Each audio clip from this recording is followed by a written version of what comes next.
মতপার্থক্য থাকলেও বিশ্বের সব মুসলিম রাষ্ট্রকে ঐক্যবদ্ধ হওয়ার আহ্বান জানিয়েছেন ইরানের প্রেসিডেন্ট মাসুদ পেজেশকিয়ান। বৃহস্পতিবার রাজধানী তেহরানে অনুষ্ঠিত 40তম আন্তর্জাতিক ইসলামিক ঐক্য সম্মেলনে সম্প্রচারিত এক বক্তব্যে তিনি এই আহ্বান জানান। টেলিভিশনে প্রচারিত ভাষণে পেজেশকিয়ান ইরানের ওপর যুক্তরাষ্ট্র ও ইসরায়েলের আগ্রাসনের তীব্র নিন্দা করেন। এভাবেই কোটি কোটি মানুষের ঘরে দেশ জুড়ে ফ্রিজ একটাই, ওয়ালটন।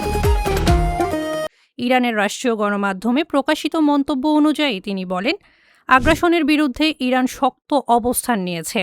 পেজেশকিয়ান আরও বলেন, ইরান কোনো দুর্বল অবস্থানেই নেই। নিজেদের কিভাবে রক্ষা করতে হয় তা দেশটি ভালোভাবেই জানে। তিনি মুসলিম দেশগুলোর পারস্পরিক মতপার্থক্য দূরে রেখে ঐক্যবদ্ধ হওয়ার ওপর গুরুত্ব আরোপ করেন। তার মতে, মুসলিম রাষ্ট্রগুলোর ঐক্য ও সংহতি যে কোনো সংকট মোকাবিলায় গুরুত্বপূর্ণ ভূমিকা রাখতে পারে। Irina Ahmed, phase the people.